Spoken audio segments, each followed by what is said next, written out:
رئیس المحدثین امام محمد بن اسماعیل البخاری رحمۃ اللہ علیہ نے اپنی معرکۃ الآراء تالیف صحیح بخاری میں ایک دلچسپ روایت ایک سے زائد بار نقل کی ہے۔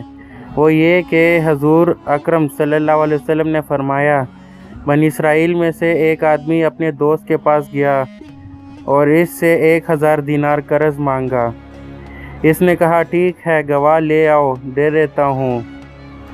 ادھار مانگنے والے نے کہا، کفا باللہ شہیدا، اللہ کی گواہی کافی ہے۔ دینے والے نے کہا، کوئی ضامن لاؤ۔ اس نے کہا، کفا باللہ وکیلا، اللہ کی ضمانت کافی ہے۔ رقم دینے والے دوست نے کہا، آپ سچ کہتے ہیں۔ دونوں میں معاملہ طے ہو گیا اور واپسی کا متعین وعدہ دے کر وہ شخص سمندر پار چلا گیا۔ مدت پوری ہونے کے بعد مقروض شخص وہ رقم لے کر واپس کرنے کی غرض سے ساحل پر پہنچا تو وہاں پر کوئی سواری نہ پائی۔ بالآخر ایک درخت کا تنا لے کر اس میں سوراخ کیا اور رقم کے ساتھ ہی ایک خط لکھ کر اس میں ڈالا اور وہ سوراخ بند کر دیا اور سمندر میں یہ کہتے ہوئے بہا دیا، یا اللہ، تو جانتا ہے یہ رقم میں نے تجھے گواہ اور ضامن ٹھہرا کر قرض لی تھی۔ آج میری پوری کوشش کے باوجود سواری نہ ملنے کی وجہ سے میں یہ تیرے سپرد کرتا ہوں، تو ہی اسے واپس لوٹا۔ یہ لکڑی پانی میں بہا کر وہ شخص واپس لوٹ آیا۔ ادھر دوسرا دوست اپنے قریبی ساحل پر اس کے آنے اور رقم وصول کرنے کی غرض سے آ پہنچا تھا۔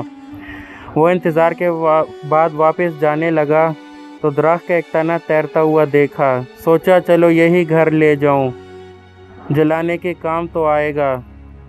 گھر جا کر لکڑی کو پھاڑا تو اس میں سے 1000 دینار اور خط نکل آیا، جس میں تحریر تھا کہ میں وقت مقرر پر ساحل سمندر پر آپ کا مال واپس کرنے آیا تھا، لیکن سواری نہ ملنے کی وجہ سے حاضر نہ ہو سکا۔ یہ معذرت اس میں تحریر تھی۔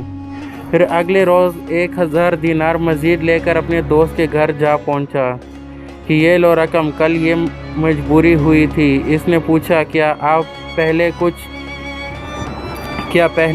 کچھ آپ نے مجھے بھیجا ہے؟